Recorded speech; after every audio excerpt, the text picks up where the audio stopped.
Good afternoon. Welcome to your favorite current affairs program, 60 Minutes Nigeria, a platform where we dissect national issues, we dissect issues that concern the people.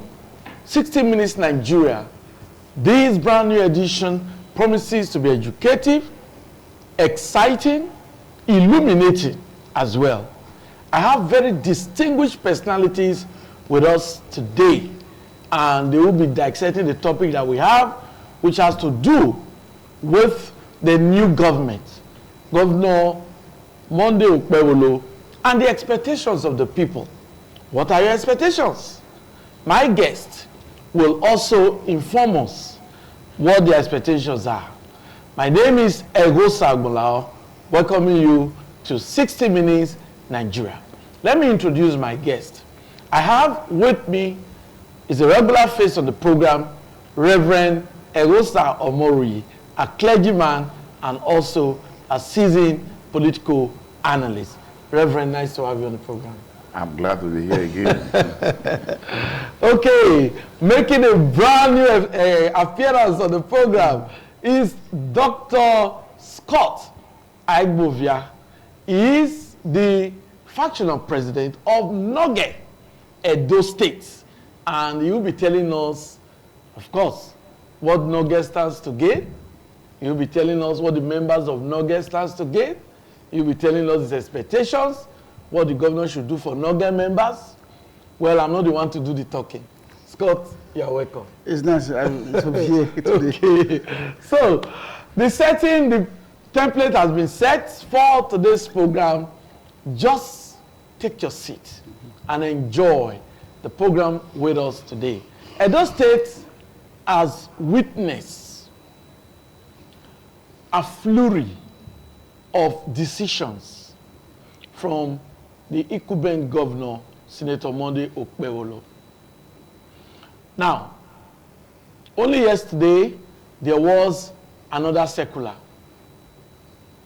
The Governing Council of AAU has been dissolved. Governing councils of tertiary institutions dissolved.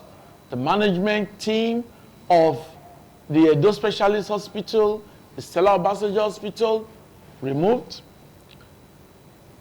Some new commissioners appointed. The Commissioner of Finance has been cleared by the Edo State House of Assembly. The Attorney General and Commissioner for Justice has been cleared and sworn in. Commissioner for Health has been cleared and sworn in. The governor has made provision, has made a request to the Edo State House of Assembly for the appointment of about 20 special advisors. The governor has flagged off the construction of a flyover at the Okpebholo end of Benin City with the promise to also commence other projects that have to do with flyover in Edo State. So the governor has been busy. Has he met your expectation? We'll talk about all of that on this program. Are there other expectations that you think should be the focus of the governor? Has he gotten it right so far? My guest will do the talking. We'll start with Dr. Scott Okpebholo on the program. Dr. Scott, we'll start with you.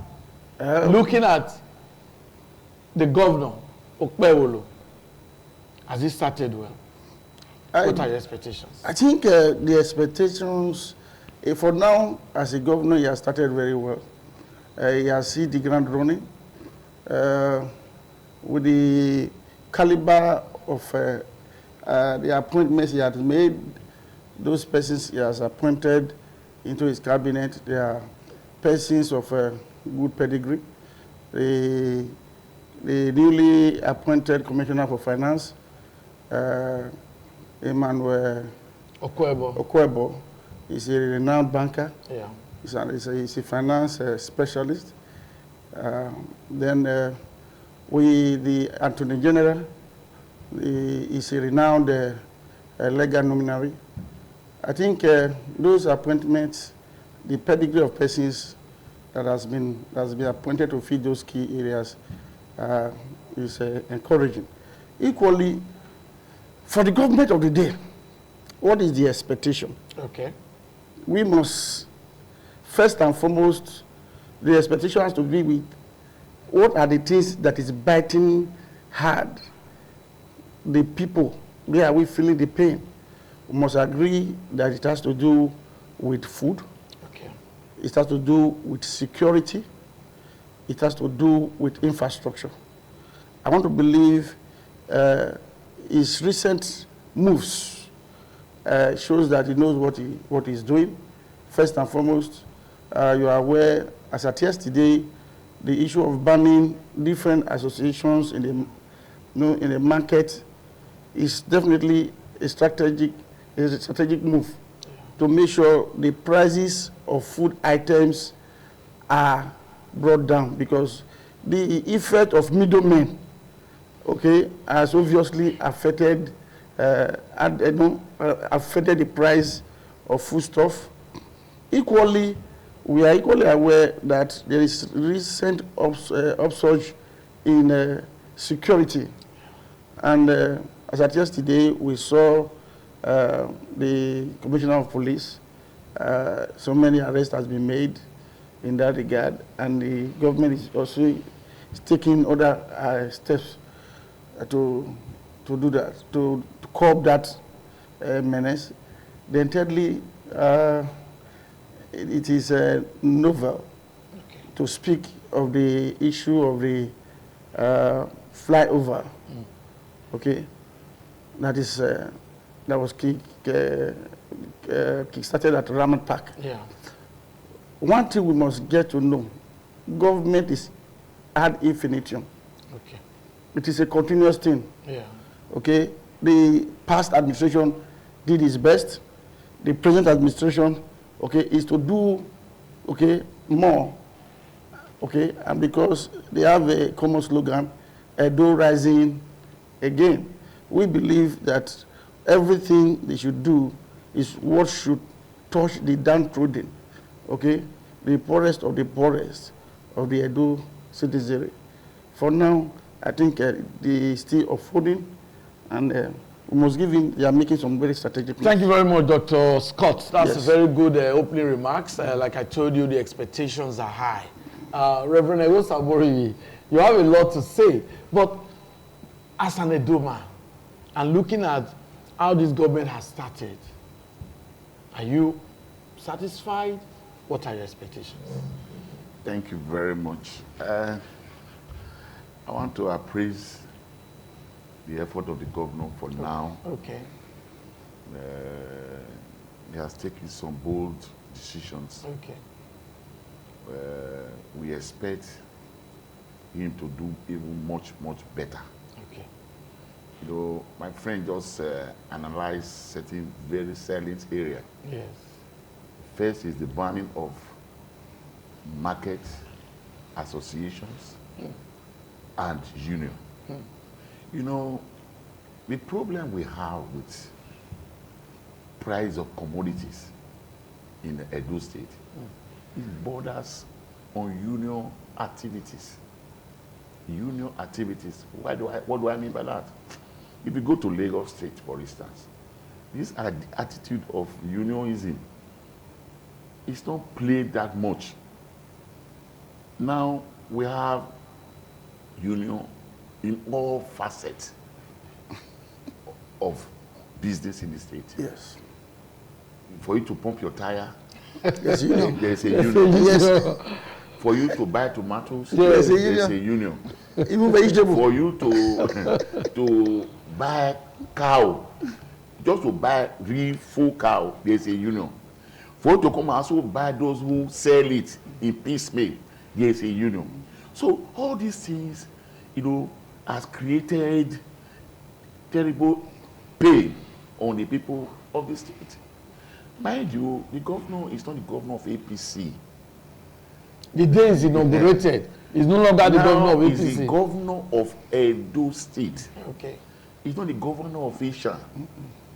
He's not for a tribal part of the state.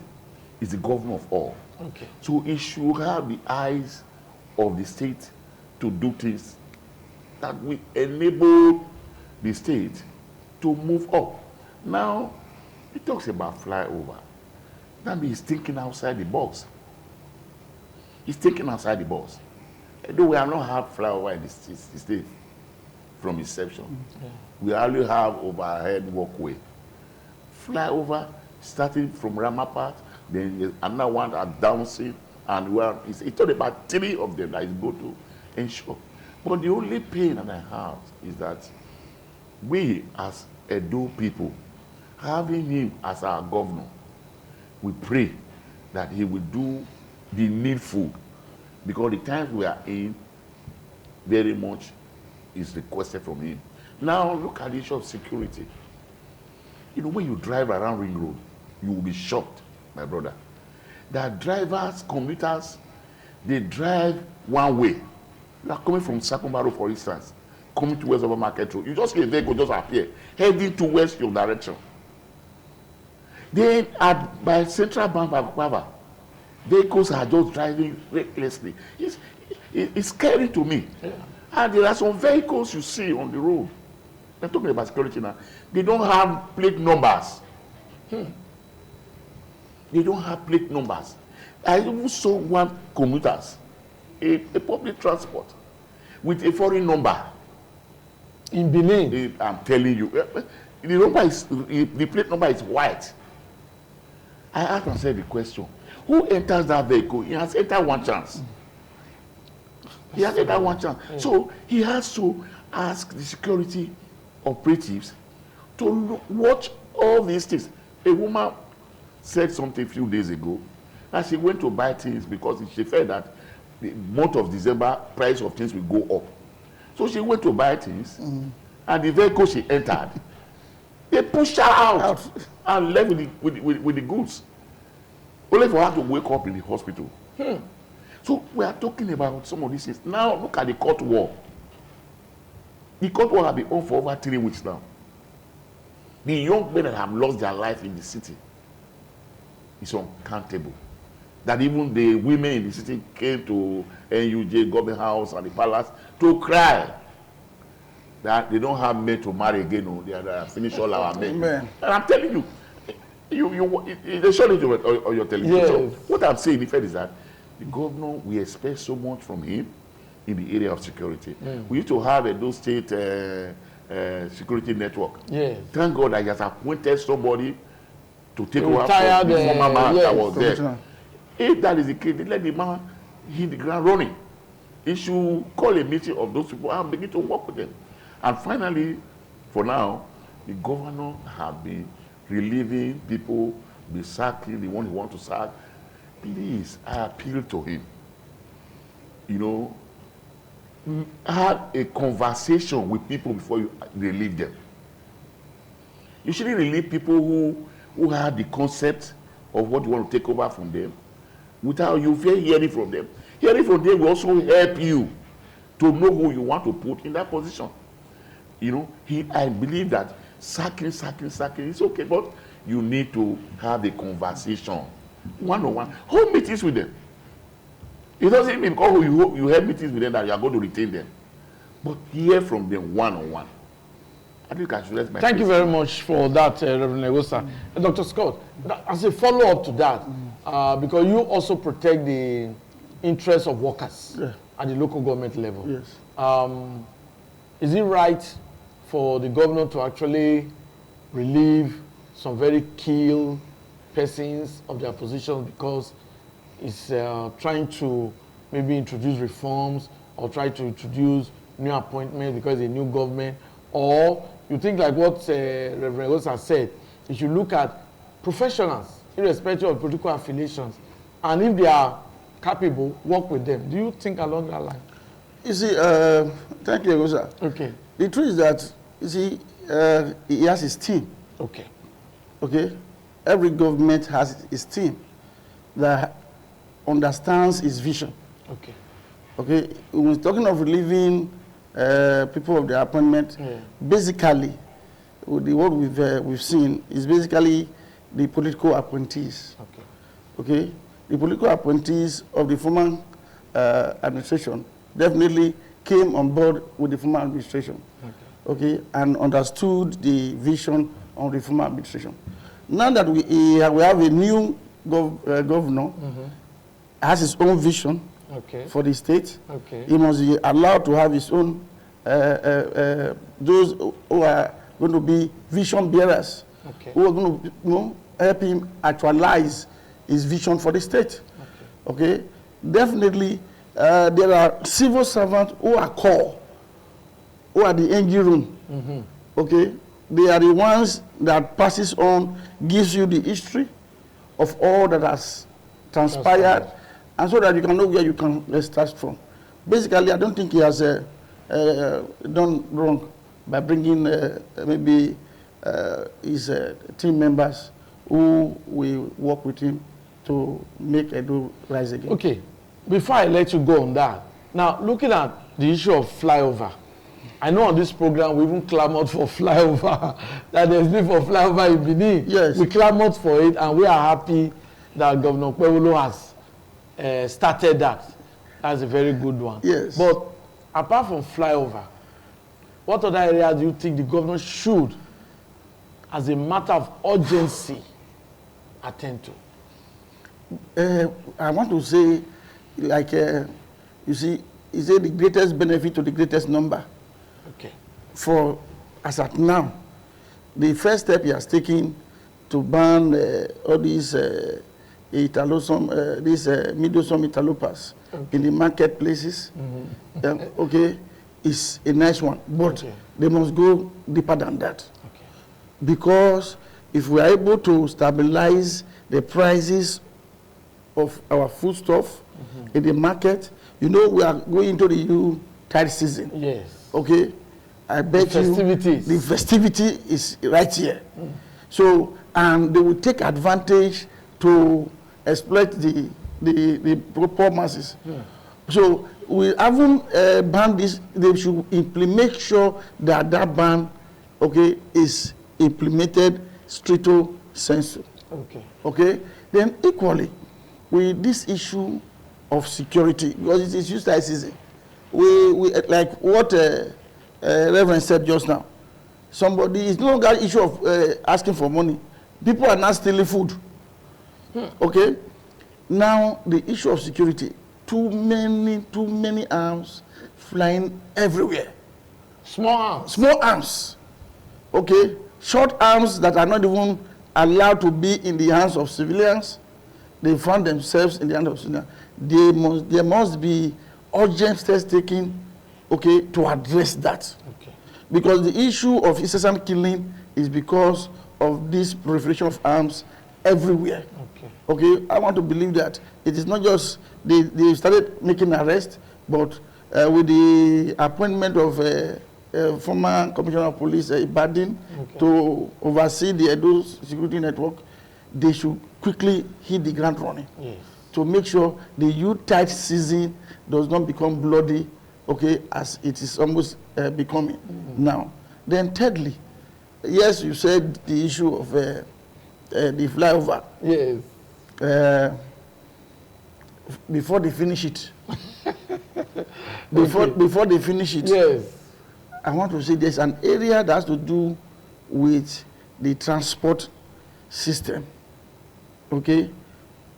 The issue of the ban, the road employer, it is very strategic.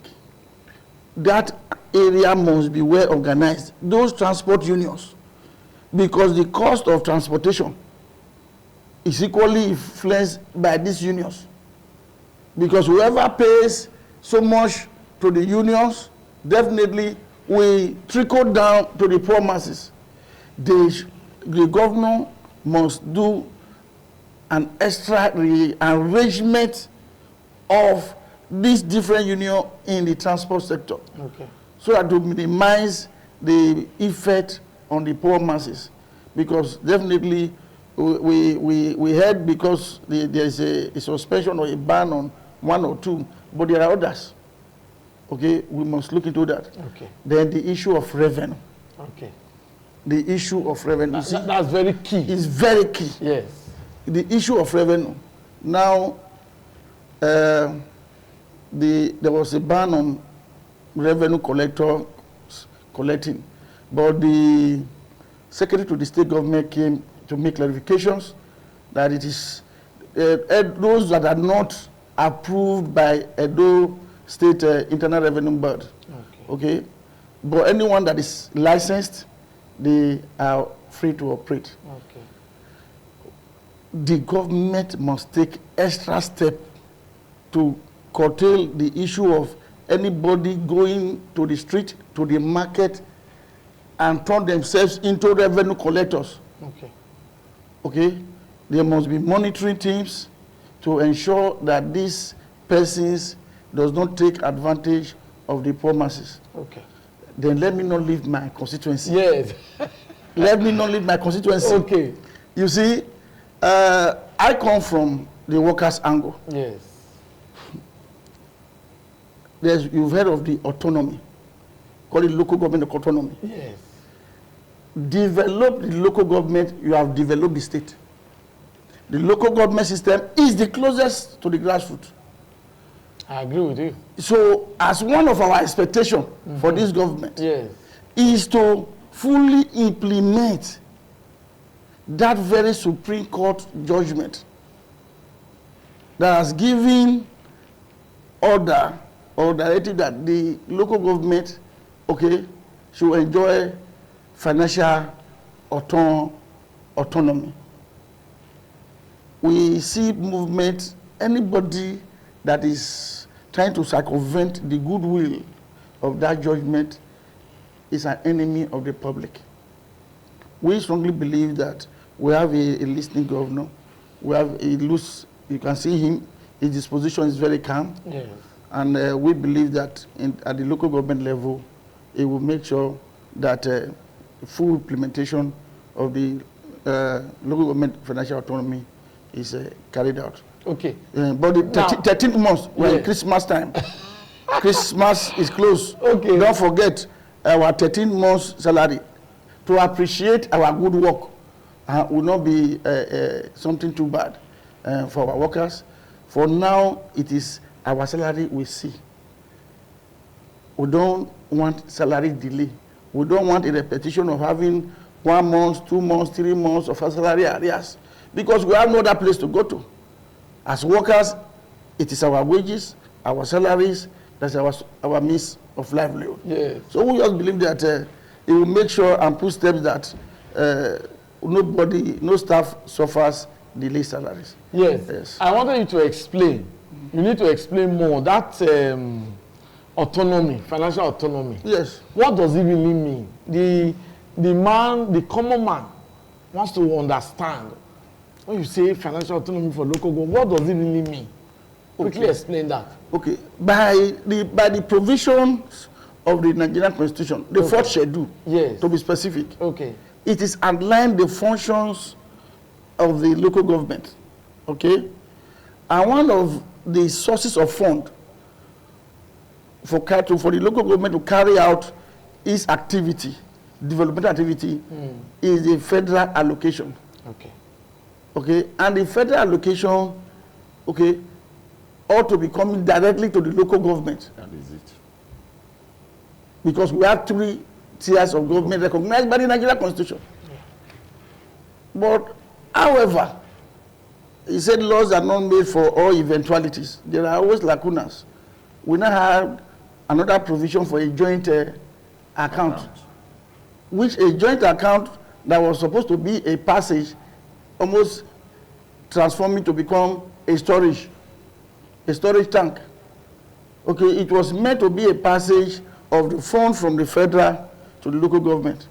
Okay, because there have been cries over the time that the fund is being tampered, or it does not get to the final destination as it left the federal government purse. So there's this cry that let it be paid directly to the local government. Let the local government be held accountable for every dime, every fund that comes from the federal. So, because if it gets down to them, it will get closer to the people. Not for the big brother state to first and foremost determine what the local government does with its own money, because the local government does not determine what the state does with its money. The local government has its own legislative arm.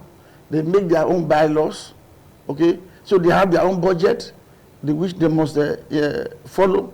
So at the end of the day, as a tier of government, they should be allowed to run government at that level. Thank you very much. I believe that the explanation is expository, and the people will now fully understand when you say financial autonomy, financial autonomy. Reverend Rosa is ready to comment more on this topic.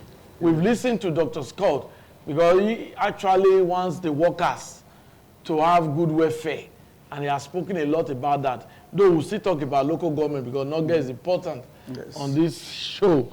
They are closer to the grassroots. But let's get the thought of Comrade Lucky Orukpe. This governor, Governor Monday Okpebholo, we've seen all the decisions taken so far.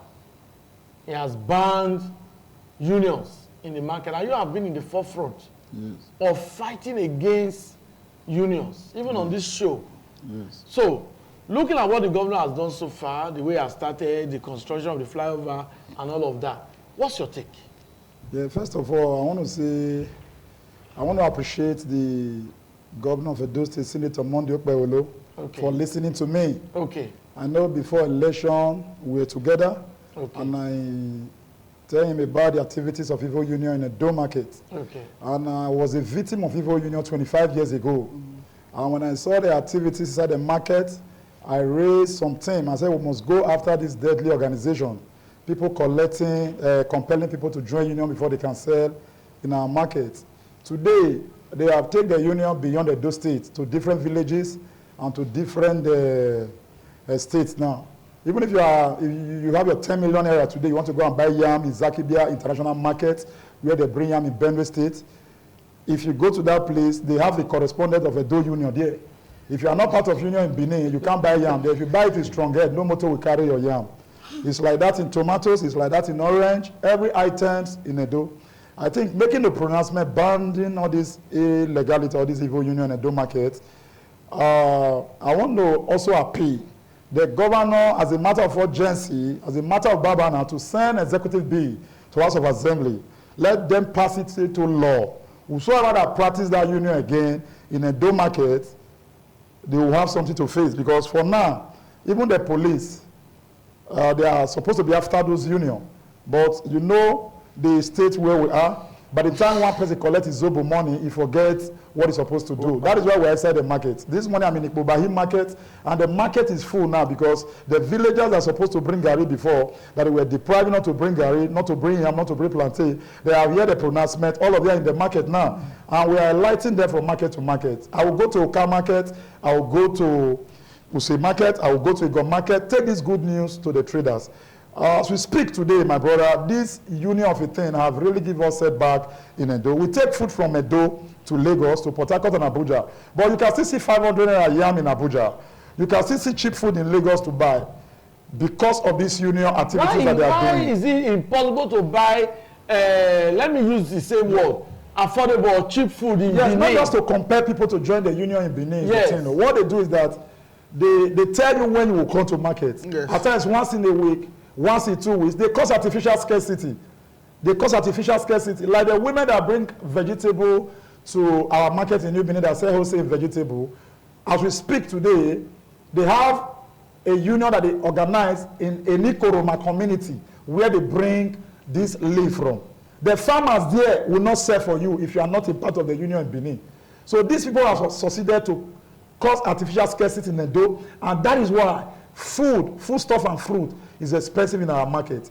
I think a lot of people now will be agitating. Now the governor have banned this union. Let me also try how they can give me an appointment to go after this union. What you don't know, you can't fight it. We know this union. We know how they operate. We know the community where they stay. We know the market where they sell. Our own is to point them to the government. And government will enforce and apprehend them. Because, my brother, when you look today, ordinary man cannot eat bread again in Benin. It's union.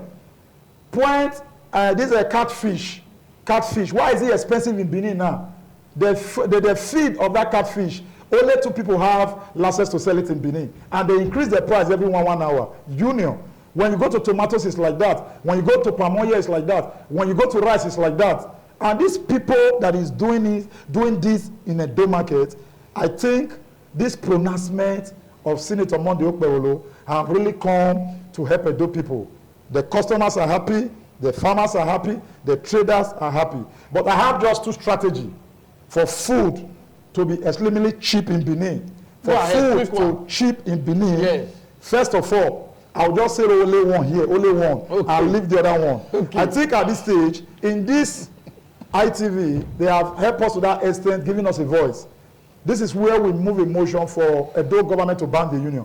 If Edo state government can listen to me to build Edo international markets, I'm still moving the motion here today, telling the Edo government again, one of the things that they must do for food to be cheap, for farm produce, and everything to be cheap in Edo, we need Edo international market. What does that involve? And it's doable. Even our traders are ready to partner with the with the government of Edo State to build international market. We have the land, we have a place already. So if the international market is there, nobody can come and operate as Evo Union inside that place. What's the meaning of international market?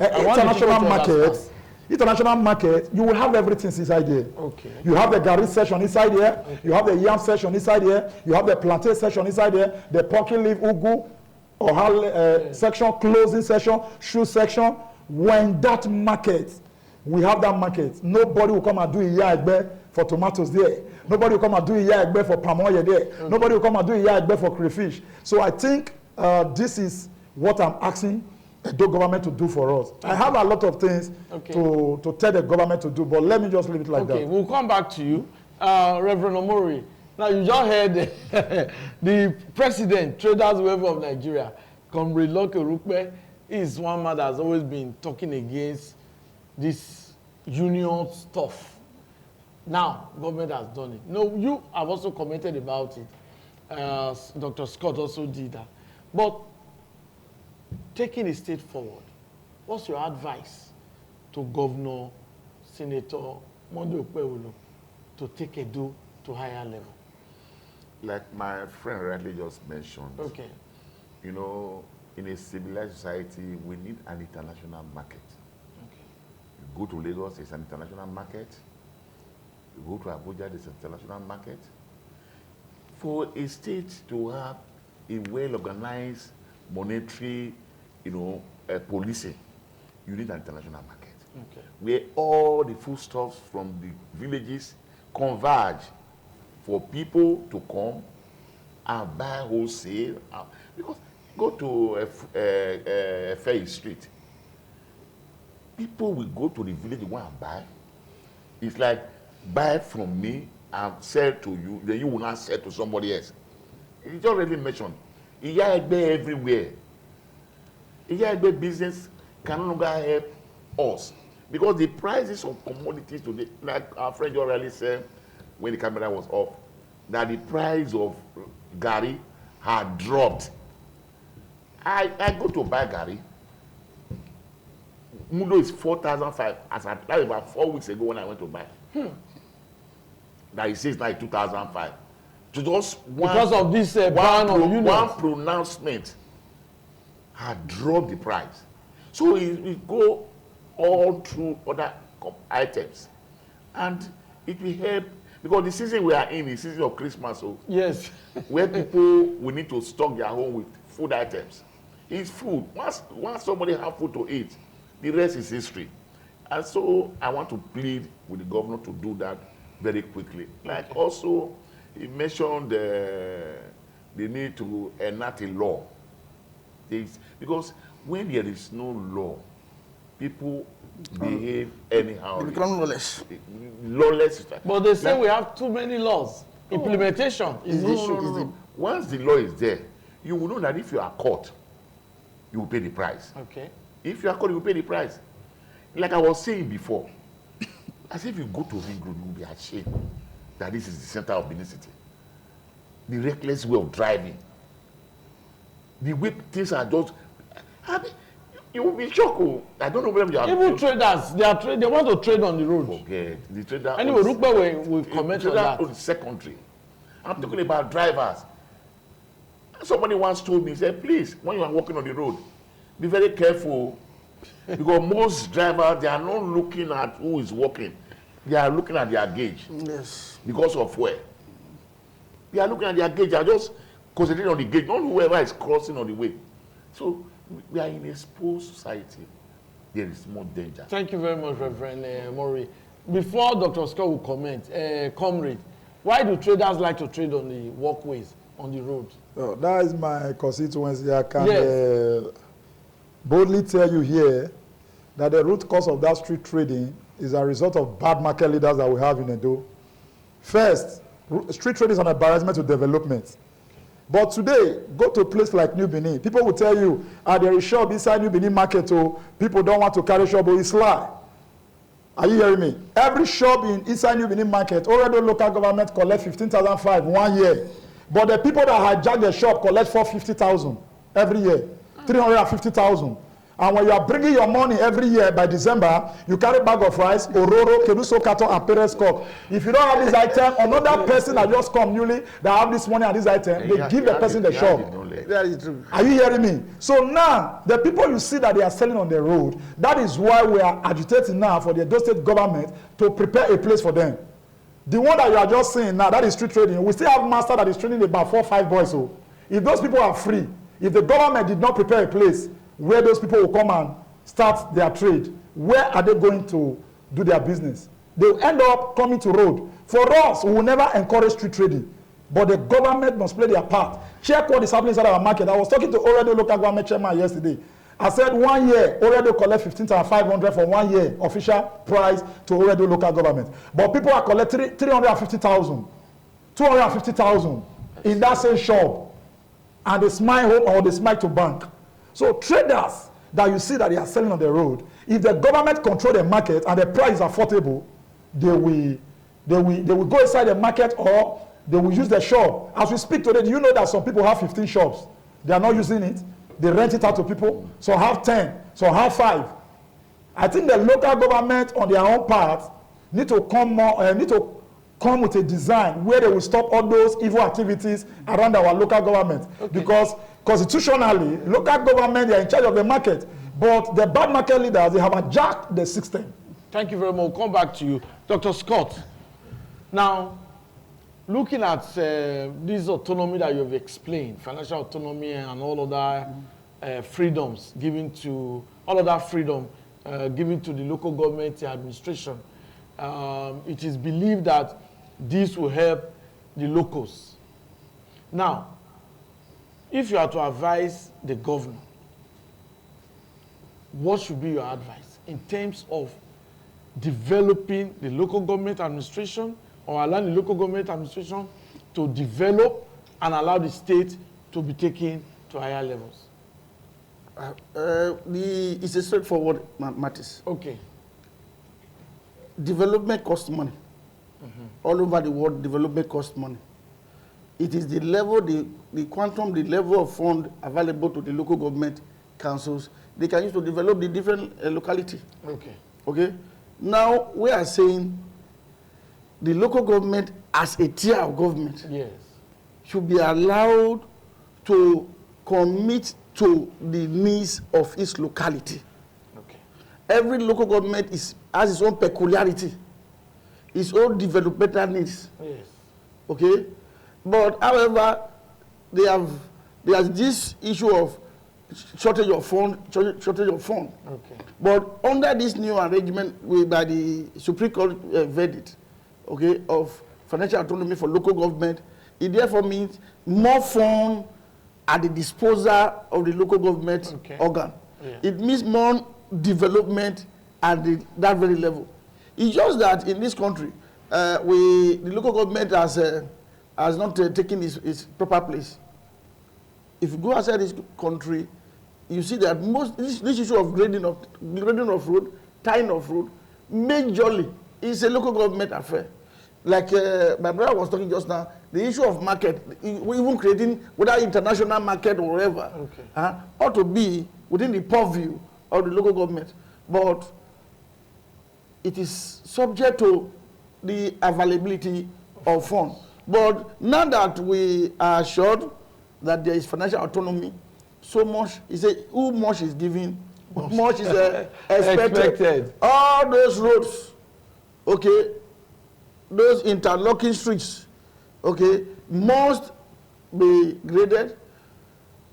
Local government should think outside the box to invest in agriculture, okay, to further enhance this move by the state government to bring down prices. I'll tell you, you see, in 1983, we have what we call the austerity measure. And government did something extra. There's what we call essential commodity. Yes, at that time. As at that time.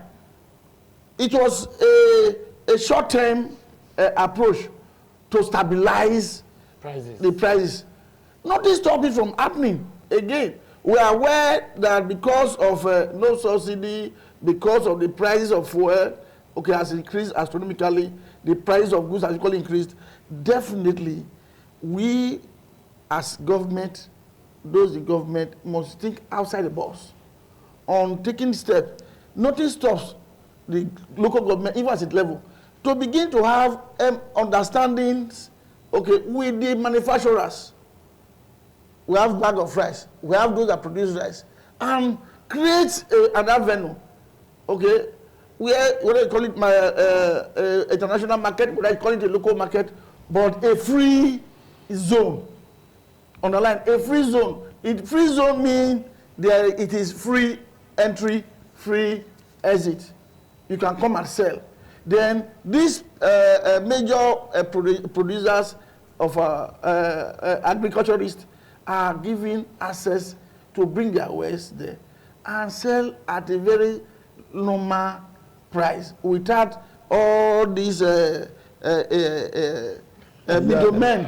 Yes, I call them middlemen. What is some interlopers that just come in? Yes. Okay. By the time the local government can invest in agriculture, if all local, we have a local government in Edo State, okay, and we have arable land, okay, now they have more funds at their disposal coming. They should be looking out in investing in agriculture. Thank you. But just before you go, let me quickly say this. You see, Reverend mentioned one thing, which is the ring road, the drivers, and how they pay. Yes. I said government is a continuum. There are some policies of the former government that should not be thrown off. Okay, there was a time you had this issue called this POWOF that maintained the sanity of the highway, of the roads. Okay, they can be reformed, can be reorganized, but the idea, okay, is something that instills some sanity among the drivers. Okay, we have some infrastructures that are key. I expect that those infrastructures should not be left to go obsolete. The Oshomo power plant and others. Okay, these are key infrastructures. Thank you very much. Thank you very much, Dr. Scott. God bless you. A quick one, Comrade Urukwe, because the time is always our friend on the program. Your advice to government, a quick one. Yeah, my advice to government is to make sure that having make a pronouncement of banning these evil activities in our markets. Let there be executive, let us send a bill to the House so that they can pass it to law. Number two, we, the traders, we can also assist the government to build that international market. Okay. To partner with the government to build that international market. We bring resources from our end, then we discuss and enter into agreement and build that market. We have a lot of ideas which I cannot really say here because everybody around the governor today, they are looking for ideas to steal. That is why we are very careful before you release your idea. Yes. Thank you very much, Comrade Urukwe. Your concluding remarks, Reverend Egusa. A quick one, please. Thank you very much. We want to appeal to the governor to show much concern about insecurity. Because the rate of killings is alarming. We are losing young men in the city of Benin. And all these things are strategic Opasakmomba, Kosode, Jaroe. Yeah, they just arrange themselves. So it should please help these people of Edo State to address this menace. It's a menace. Then we are approaching Christmas. Nobody wants to lose his loved ones. So I'm just appealing to him to try and look at the issue of security. The police commissioner is there, SSS is there. He's the chief security officer of the state. Every morning they give him brief. He has the CSO. They give him brief. So with that brief, he knows where there are tensions in the city. So that he will nip it at the ball. Thank you very much. I want to express my gratitude to my guest, Dr. Scott Agbovia. Thank you very much. Reverend Egosa, thank you very much. Comrade Lucky Orukbe, thank you very much. I know that if we are to score you now, we'll score you high because unions are gone. That's what you have been fighting for. Yes. Okay, my name is Egosa Agbolao. I hope you've enjoyed this week's edition of the program 60 Minutes Nigeria. Next week, we'll be looking at another topic. Until then, do have a wonderful weekend ahead. Bye-bye.